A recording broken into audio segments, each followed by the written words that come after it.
मैं आप लोगों का नॉलेज मंत्रा पे एक बार फिर से स्वागत करता हूँ। पिछले वीडियो में हमने एसिड, बेस और साल्ट के बारे में बताया था। आज हम H2O पानी के बारे में बताने जा रहे हैं और उसके बाद DTO को भी कवर करेंगे जो भारी जल होता है। H2O में देखिए क्या होता है। जो H2O होता है तो पहले जान लीजिए H2O हमारे ग्राउंड फ्लोर पे वाटर कितना होता है, मात्रा कितनी होती है, 3% होती है। और ड्रिंकिंग वाटर की मात्रा कितनी होती है, 2% होती है। ड्रिंकिंग वाटर की मात्रा 2% और ग्राउंड वाटर की मात्रा 3% होती है। कितने परसेंट हमारे ग्राउंड में पाया जाता है? ग्राउंड वाटर 3% होता है, ड्रिंकिंग वाटर 2% होता है, ओशियन वाटर सबसे ज़्यादा 95% होता है। यानी 100% में 2% ही पानी पीने लायक रहता है और 3% ग्राउंड पे हमारे उपलब्ध होता है, बाकी सब ओशियन में होता है 95%। देखिए आगे हम बता रहे हैं कि जो शुद्ध जल होता है बहुत इंपॉर्टेंट है। शुद्ध जल जो होता है वो विद्युत का कुचालक होता है, लेकिन एसिड मिलाने पे ये सुचालक हो जाता है। यानी जो शुद्ध जल होता है वो जो प्योर वाटर होता है वो कुचालक होता है, यानी उसमें विद्युत का प्रवाहित नहीं होता है। लेकिन बट जब हम एसिड मिला देते हैं तो उसमें इलेक्ट्रिसिटी प्रवाहित होने लगती है। इसका रीजन क्या है? देखिए इसमें एम्फीटेरिक मॉलिक्यूल होते हैं जो उभयधर्मी, हमने बताया नहीं था, जिंक ऑक्साइड उभयधर्मी होता है। उसके कुछ मॉलिक्यूल्स, कुछ अणु मिले होते हैं, ब्रांस्टन नामक वैज्ञानिक ने बताया था। और इसके नेचुरल होते हैं और ये जो शुद्ध जल होते हैं वो नेचुरल होते हैं अकॉर्डिंग टू आर्हेनियस।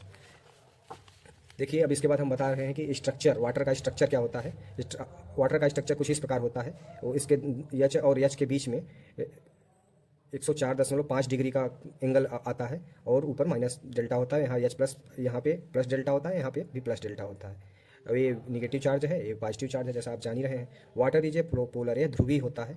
जो पानी होता है, जो वाटर होता है, यह ध्रुवीय होता है। वाटर इज ए सीधे क्वेश्चन पूछ लेते हैं, वाटर नॉन पोलर है कि पोलर है, तो आपको पोलर पे टिक करना पड़ेगा। Water is a angular, water is a, जो वाटर होता है वो कोणीय होता है। और water is a universal solvent, ये सर्व विलायक होता है, किसी में भी सब में घुल सकता है। कोवैलेंट बांड में कौन से बांड इसमें पाए जाते हैं? तो कोवैलेंट बांड पाए जाते हैं, जैसे सहसंयोजक बंध जिसे कहते हैं, विद्युत संयोजक बंध, उप सहसंयोजक बंध, 3 प्रकार के बंध होते हैं जिसमें से सहसंयोजक बंध पानी में पाए जाते हैं। इसे oxide of hydrogen, hydride of oxygen भी कहा जाता है। ऑक्साइड ऑफ हाइड्रोजन या हाइड्राइड ऑफ ऑक्सीजन भी कभी कभी कंफ्यूज करने के लिए क्वेश्चन घुमा के पूछ लेता है। इसका मतलब भी समझना होगा कि इसको वाटर की ही बात कर रहा है।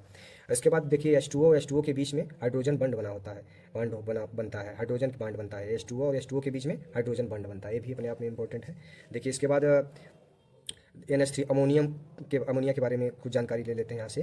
Fresh urine smell of due to presence of ammonia, जो फ्रेश यूरिन होता है, जो मूत्र होता है, वो जो स्मेल आता है वो इसी की वजह, अमोनिया की वजह से ही स्मेल आता है। यानी हम कह सकते हैं कि मूत्र में भी अमोनिया की मात्रा होती है। यूरिया बनाने में 46% अमोनिया होता है, यानी यूरिया बनाने में भी अमोनिया का यूज होता है और क्वांटिटी भी 46% होती है अमोनिया की। Liquid ammonia is used A refrigerant, यानी जो रेफ्रिजरेंट, जो फ्रिज वगैरह होता है रेफ्रिजरेंट, उसमें भी लिक्विड अमोनिया, फ्रिज और एसी में भी लिक्विड अमोनिया का यूज किया जाता है। यदि कभी कभी क्वेश्चन पूछ लिया कि फ्रिज और एसी में कौन सा लिक्विड भरा होता है, तो अमोनिया का लिक्विड होता है। देखिए PH3 ये फास्फीन होता है, इसे फास्जीन भी बोलते हैं। और इसका सूत्र होता है, केमिकल सूत्र होता है COCl2। क्या होता है? COCl2, जिसे जहरीली गैस भी कहते हैं। ये बहुत जहरीली गैस होता है, फास्जीन या फास्फीन भी बोलते हैं, PH3। और इसका सूत्र होता है, फार्मूला क्या होता है? COCl2।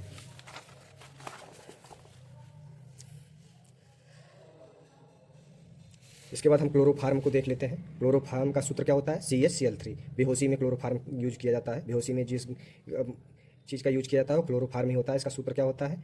इसका सूत्र होता है CHCl3। देखिए C2H5OH, एथेनॉल। एथेनॉल जो होता है एक क्या होता है? ड्रिंकिंग शराब, यानी जो शराब पीने वाली होती है उसमें कौन सा चीज़ रहता है? एथेनॉल रहता है। और स्प्रिट में भी एथेनॉल यूज किया जाता है। ड्रिंकिंग वाटर और स्प्रिट में भी, दोनों में एथेनॉल यूज किया जाता है। देखिए इसके बाद होता है मेथेनॉल। देखिए एथेनॉल, मेथेनॉल, इसमें बहुत कंफ्यूज करने वाला चीज़ होता है। एथेनॉल का सूत्र होता है C2H5OH, यानी OH ऑलिक समूह का, ऑल समूह का जुड़ा हुआ है, एथेनॉल हो गया। इसमें भी OH है तो मेथेनॉल हो गया, ऑल जुड़ा, OH जुड़ा हुआ जहाँ ऑल लगता है। देखिए इसमें क्या होता है? C2H, इसमें दो, इसका सूत्र एक होता है CnH2n+1 फिर OH। तो यहाँ पे एक रखती है, यदि हम C के n equal to 1 n equal to 1 तो C1H कितना हो जाएगा? 1 रहेगा, 2+1 फिर OH, यानी क्या हो गया? सॉरी, यहाँ H रहेगा। इसके बाद CH2 एक 3 CH3OH, और यदि हम यहाँ पे 2 रख देंगे यहाँ पे, तो हो जाएगा C2H5OH। ये देखिए फार्मूला होता है CnH2n+1 OH, यानी एथेनॉल का, मतलब कि आल जहाँ पे लगा हुआ है उसके लिए सूत्र होता है। तो 1 रखा गया है। तो ये आपका हो गया एथेनॉल। एथ मेथ आता है, eth meth prop but pent hex hept oct non dec. इसी प्रकार से यहाँ पे 1 है तो एथ हो गया, 2 है तो मेथ हो गया, 3 होता तो प्रोप हो जाता, प्रोपेनॉल हो जाता। इसी प्रकार से यहाँ पे सूत्र निर्माण किया गया है। CnH5OH यानी एथेनॉल, ये ड्रिंकिंग वाटर में होता है। CH3OH यानी ये मेथेनॉल, ये कच्ची शराब, अंधे होकर मर जाते हैं, ये मतलब नुकसानदायक है। C2H5OH ये जबकि इसका ज़्यादा केवल ये शराब क्या करता है, या हमारा न्यूरो सिस्टम को डिस्टर्ब करता है, जबकि ये आदमी को अंधे होकर मर जाते हैं, यानी ये टॉक्सिक होता है, एल्कोहल होता है। वुड स्पिरिट में किया था, लकड़ी के पेंट में किया जाता है। इसके बाद देखिए CH3COH, इसका एसीटोन है CH3COCH3 भी बोल सकते हैं, एसीटोन है। इसका क्या कहाँ यूज होता है, नेल पेंट रिमूवर में, जहाँ पे नेल पेंट रिमूवर को नशा करने में भी, थीनर में भी एसीटोन प्रयोग होता है, थीनर में भी प्रयोग होता है, नशा करने में भी होता है। नेल पेंट नाखून पे जब कोई पेंट लगा रहता है उसको हटाने में भी एसीटोन का प्रयोग होता है। इसका सूत्र क्या होता है, CH3COCH3। इसके बाद ईथर है, आप ईथर देख पा रहे होंगे, CH3OCH3 ईथर। इसका फार्मूला बस पूछता है तो इसका फार्मूला ही मैंने जिक्र किया हूँ। इसके बाद देखिए three types of water. Water कितने प्रकार के होते हैं, 3 प्रकार के वाटर होते हैं। पहला देख लीजिए सॉफ्ट वाटर, इसके बाद हार्ड वाटर, इसके बाद हैवी वाटर। सॉफ्ट वाटर मीठा वाटर जो पेय में पीने के काम में आता है। हार्ड वाटर जो खारा पानी होता है, देखिए झाग देता है साबुन के साथ, जो साबुन के साथ झाग देता है वो मीठा वाटर है, जो साबुन के साथ झाग नहीं देता है वो हार्ड वाटर है। हैवी वाटर जो D2O बोलते हैं, सबसे भारी होता है, मंदक के रूप में किया जाता है परमाणु रिएक्टर में, परमाणु भट्टी में। इसके बाद अशुद्धि नहीं होती, सॉफ्ट वाटर मीठा वाटर होता है, इसमें अशुद्धि नहीं होती है। इसमें CaCl2 calcium chloride, magnesium chloride, and calcium sulphate, magnesium sulphate और कैल्शियम बाइकार्बोनेट का और मैग्नीशियम बाइकार्बोनेट की अशुद्धियाँ होती हैं। इन सब का कार्बोनेट हो जैसे अशुद्धि होती है, इन सब के कार्बोनेट का ही अशुद्धि होती है। इसमें किसका किसका, एक बार फिर से देख लीजिए। कैल्शियम क्लोराइड हार्ड वाटर में क्यों झाग नहीं देता है, और तो इसमें क्या अशुद्धि होती है, इसीलिए नहीं झाग देता है। किस चीज़ की अशुद्धि होती है, कैल्शियम क्लोराइड की, मैग्नीशियम क्लोराइड की, कैल्शियम सल्फेट की, यानी कैल्शियम मैग्नीशियम के क्लोराइड और सल्फेट की अशुद्धि होती है। कैल्शियम बाइकार्बोनेट और मैग्नीशियम बाइकार्बोनेट की भी अशुद्धि होती है इसमें। तो हम आप देखते हैं पहले हार्डनेस देखिए किस प्रकार, कितने प्रकार की होती है। हार्डनेस मेनली 2 प्रकार की होती है, टेम्परेरी हार्डनेस, एक परमानेंट हार्डनेस। जो टेम्परेरी हार्डनेस होती है ये कैल्शियम बाइकार्बोनेट की CaSCO3 का होल 22 कैल्शियम बाइकार्बोनेट की वजह से होती है, और मैग्नीशियम बाइकार्बोनेट की वजह से जो हार्डनेस होती है वो टेम्परेरी होती है, वो गर्म करने पर हट जाती है क्लार्क ब्रिज से। कैल्शियम एंड मैग्नीशियम के बाइकार्बोनेट के कारण जो हार्डनेस होती है वो टेम्परेरी हार्डनेस होती है, और जो परमानेंट हार्डनेस होती है वो कैल्शियम एंड मैग्नीशियम के सल्फेट और क्लोराइड के आयन्स की वजह से होती है। कैल्शियम सल्फेट और मैग्नीशियम क्लोराइड, और कैल्शियम क्लोराइड और मैग्नीशियम सल्फेट के आयन की वजह से परमानेंट हार्डनेस जो गर्म करने पर भी नहीं हटती है। इसका रिमूव करने का एक तरीका है, जिलाइट मेथड होता है। सोडियम एल्युमिनियम और सिलिका ऑक्साइड के छिद्रित उत्प्रेरक के साथ हार्ड वाटर को कन्वर्ट किया था सॉफ्ट वाटर में, एक मेथड हो जिसे जिलाइट मेथड कहते हैं। देखिए नेक्स्ट बहुत इंपॉर्टेंट है, काफ़ी क्वेश्चन इससे पूछा जाता है, हैवी वाटर से, D2O से, जिसकी मैं बात कर रहा था। इसकी खोज किसने किया था, HC यूरी ने किया था। किसने किया था, HC यूरी ने किया था 1932 में। कब किया था, 1932 में किया था। इसका फार्मूला क्या होता है, D2O, और इसका और क्या बोलते हैं इसे, ड्यूटेरियम ऑक्साइड, D से ड्यूटेरियम, O से ऑक्साइड, ड्यूटेरियम ऑक्साइड। देखिए ये कुछ इंपॉर्टेंट फैक्ट्स भी लिखा गया है। It is a produced by electrolysis of normal water, electrolysis of normal water. इसमें क्या होता है, यह इलेक्ट्रोलिसिस यानी बिजली नॉर्मल वाटर के द्वारा इसमें बिजली प्रभावित किया जाता है। इसमें क्या आगे लिखा है, molecule of normal water and molecule of D2O। इसकी मालिक्यूल और इसके मालिक्यूल में क्या अंतर होता है, इसमें 6000 मालिक्यूल्स होते हैं, तो 1 अनुपात में 6000, इसका में 1 रहेंगे। D2O में 1 है तो इसमें 6000 मालिक्यूल्स, मतलब अणुओं की संख्या इसमें 6000 है, तो D2O में अणुओं की संख्या कितनी रहेगी, 1 रहेगी। देखिए नॉर्मल वाटर, हैवी वाटर का मेल्टिंग पॉइंट कितना रहता है, 0 डिग्री नॉर्मल वाटर का, और इसका हैवी वाटर का मेल्टिंग टेम्परेचर कितना होता है, 3.8 डिग्री होता है। और इसका देखिए बॉइलिंग पॉइंट कितना होता है, बॉइलिंग पॉइंट इसका होता है 100 डिग्री पर, और जबकि हैवी वाटर का बॉइलिंग पॉइंट 101 डिग्री सेंटीग्रेड। ये बहुत इंपॉर्टेंट है, काफ़ी एग्जामों में पूछा जाता है कि जो भारी जल का मेल्टिंग पॉइंट कितना होता है, 3.8 डिग्री, और भारी जल का बॉइलिंग पॉइंट कितना होता है, यानी कितने डिग्री पे पानी उबलने लगेगा, 101 डिग्री पे हैवी वाटर, और जबकि नॉर्मल वाटर 100 डिग्री पे ही उबलने लगता है। और मेल्टिंग कितने पे बर्फ ठोस अवस्था में हो जाएगा, मेल्टिंग वाटर में तो पिघलने लगेगा, ये आपका 0 डिग्री पे, और ये हैवी वाटर 3.8 डिग्री पे।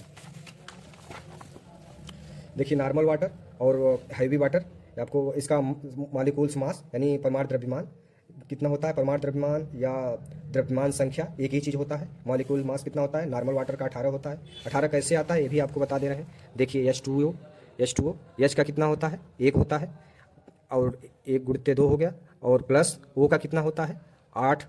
परमाणु क्रमांक 8 होता है, यदि सम है तो दोगुना हम कर देंगे तो 16 हो जाएगा। तो 16 हो जाएगा, 16 प्लस 16 2 18, यानी नॉर्मल वाटर का कितना हो गया, 18 हो गया। जबकि हैवी वाटर का आपको याद करना है इसको, हैवी भारी जल का परमाणु क्रमांक के द्रव्यमान संख्या कितना होता है, परमाणु क्रमांक नहीं, परमाणु भार 20.02 होता है, 20.02।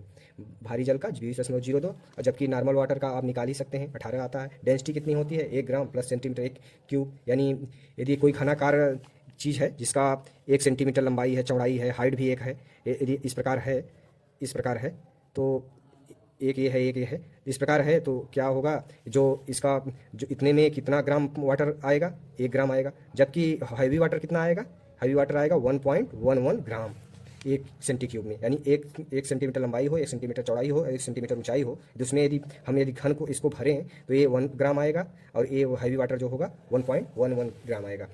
देखिए यूज क्या होता है हैवी वाटर का, परमाणु भट्ठी में सबसे ज़्यादा इंपॉर्टेंट है। बहुत बार क्वेश्चन पूछा गया है कि हैवी वाटर का यूज कहाँ किया जाता है, न्यूक्लियर रिएक्टर में किया जाता है, मंदक के रूप में। जब न्यूट्रॉन ज़्यादा तेज़ी से बनने लगते हैं तो वहाँ पे इसको मंदक के रूप में यूज किया जाता है। मंदक के रूप में और एक चीज़ किया जाता है मॉडरेटर के लिए। देखिए अगला है समुद्री पानी सोडियम की उपस्थिति के कारण खारा होता है। समुद्री पानी यानी समुद्र का पानी सोडियम की उपस्थिति के कारण खारा होता है। किसके उपस्थिति के कारण खारा होता है, 3-4 ऑप्शन देगा, सोडियम दे दिया, कैल्शियम दे दिया, मैग्नीशियम दे दिया, पोटेशियम दे दिया, बोल दिया समुद्र का पानी किसके उपस्थिति के कारण खारा होता है, तो आपको सोडियम पे टिक करना रहेगा। pH 8 बेसिक एल्कलाइन होता है, क्योंकि इसका pH 8 होता है, बेसिक एल्कलाइन होता है। देखिए परासरण प्रक्रिया द्वारा मिट्टी द्वारा लिया गया पानी पत्तियों तक पहुँचाया जाता है। परासरण प्रक्रिया द्वारा मिट्टी द्वारा लिया गया पानी, ये परासरण प्रक्रिया का थोड़ा सा इसमें हम बता दिए हैं, नोट्स कर लिए, क्योंकि क्वेश्चन पूछा रहा होगा उसी समय हमने नोट कर लिया है। जो क्वेश्चन पूछा गया उसी से रिलेटेड एक क्वेश्चन हम आपको बता रहे हैं। Group D railway, group D NTPC और लोको पायलट की सेकंड फेज के लिए। देखिए किशमिश भी फूल जाता है, अभी पानी में रखिए, परासरण प्रक्रिया के द्वारा वो एकदम चूड़ा रहता है और धीरे धीरे वो फूल एकदम गोला हो जाता है। ये किसकी वजह से गोला हो जाता है, परासरण की वजह से हो जाता है। और देखिए सड़े हुए अंडे जैसी बदबू आती है, H2S की सड़े हुए अंडे जैसी बदबू आती है, किसकी वजह से, H2S यानी हाइड्रोजन डाई सल्फाइड के, हाइड्रोजन सल्फाइड गैस की वजह से। काला नमक में भी इसी वजह से बदबू आती है, किसकी वजह से आती है, H2S की वजह से, हाइड्रोजन सल्फाइड की वजह से। ज्वालामुखी में भी इसी की वजह से बदबू आती है। देखिए आइसक्रीम के ऊपर नमक डाला जाता है उसे पिघलने से बचाने के लिए, क्योंकि आइसक्रीम के ऊपर नमक डाला जाता है जिसकी पिघलने से बचाने के लिए, यानी आइसक्रीम में तेज़ी से पिघल रहा है तो उसमें नमक डाल दिया जाता है, जिससे वो पिघलने से उसका मेल्टिंग पॉइंट जो है वो बढ़ जाए। पानी प्लस NaCl, यदि आइस को NaCl सोडियम क्लोराइड नमक डाल दिया जाएगा तो फ्रीजिंग मिक्सचर हो जाएगा, फ्रीजिंग मिक्सचर हो जाएगा, यानी कम हो जाएगा। देखिए इसके बाद वाटर ने नॉर्मल वाटर और प्लस यदि NaCl की क्रिया कराएंगे नमक के साथ तो ब्राइन सोल्यूशन प्राप्त होगा। पानी में सोडियम आग लगाता है और ऐसी आग को कैरोसिन बुझाती है। पानी में जो सोडियम, यदि कभी देखे होंगे पानी में जो सुलेशन होता है, पहले जो टायर में पंचर बनाते समय यूज किया जाता है, उसे पानी में डाल दिया जाए, माचिस मार दिया जाए तो वो जलने लगता है, तो बुझ नहीं पाता है पानी में, क्योंकि वो जलता है उसमें, क्योंकि सोडियम की मात्रा सुलेशन में होती है। तो ऐसी आग को हम बुझाने के लिए किसका, मिट्टी का तेल, केरोसिन जिसे मिट्टी का तेल कहते थे, जैसे पुराने समय मिट्टी का अभी भी यूज होता है, पहले कोटेदार लोग देते थे। ये केरोसिन ये क्या करता है, मिट्टी का तेल उस वाले पानी को जो लगा था पानी में आगे सोडियम के द्वारा उसे बुझा देता है। यानी इससे ये जाहिर होता है कि H2S गैस जलती है और पानी क्या करता है, सोडियम, हाँ H2O गैस O2 से मिलकर H2O बनता है, जबकि O2 गैस, देखिए पानी में कई रंग है, पानी तो अपना खुद ही है, पानी आग बुझाती है। इसके बाद क्या होता है, H2O जलती है जबकि O2 जलाती है, यानी H2 जलती है जबकि O2 जलाती है, H2 गैस जलती है जबकि O2 गैस जलाती है, जबकि पानी खुद बुझाने का काम करता है। और यदि सोडियम में आग लगा हुआ है, सोडियम द्वारा पानी में आग लगा हुआ है तो उसे कैरोसिन से बुझाया जाता है। यदि इन दोनों द्वारा आग लगा हुआ है तो उसे पानी द्वारा बुझाया जाएगा। यदि सोडियम के द्वारा पानी में आग लगा हुआ है तो उसे मिट्टी के तेल द्वारा बुझाया जाएगा। सोडियम और पोटेशियम हाईली रिएक्टिव मेटल होते हैं। जो सोडियम होते हैं और पोटेशियम होते हैं ये बहुत जल्दी अक्रिया कर जाते हैं, किसी भी चीज़ के संपर्क में आने पे बहुत ज़्यादा रिएक्टिव मेटल होते हैं। इसे कैरोसिन में रखा जाता है, इसलिए इसे बचा के जिससे जल न पड़े, रिएक्शन न कर ले किसी अन्य गैस से, इसीलिए इसे कैरोसिन मिट्टी के तेल में रखा जाता है। धन्यवाद दोस्तों, हम आज इतने ही तक पढ़ाते हैं। नेक्स्ट टाइम आपको मेटल्स और नॉन मेटल्स के बारे में जानकारियाँ देंगे जो बहुत ही इंपॉर्टेंट है नेक्स्ट टॉपिक के लिए। आप लोग मेरा वीडियो देखने के लिए धन्यवाद। आपका दिन शुभ हो।